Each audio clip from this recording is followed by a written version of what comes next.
ওইখানে তো আওয়াজ কিসে ভাই? ওইখানে তো মুক্তিযোদ্ধার বাড়ি, মনে হয় হামলা করছে মুক্তিযোদ্ধার বাড়িতে।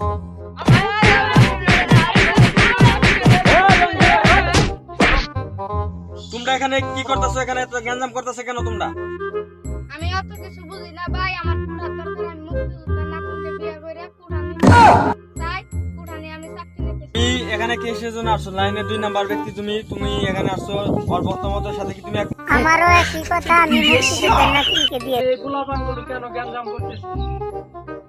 আমরা ইতিমধ্যে আপনার বাড়ির সামনে অনেক বড় একটি লাইন দেখতে পাচ্ছি।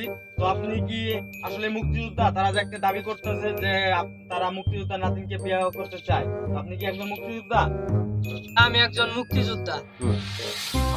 আমরা কিছু লোকের সাথে আমরা আলোচনা করলাম, তারা বলল যে আপনার একজন নাতি আছে, তো তারা আপনার নাতিকে বিবাহ করে তাদের কুঠা দাবি করতেছে। মানে তারা সরকারি চাকরি করতে চায় কিন্তু তাদের কুঠা নেই, কুঠা বেগর তারা চাকরি করতে পারতেছে। তো আপনার নাতিকে বিবাহ করে তারা কি করবে আর কি কুঠান দাবি করতেছে। তারা তোদেরকে কুঠা দিবে।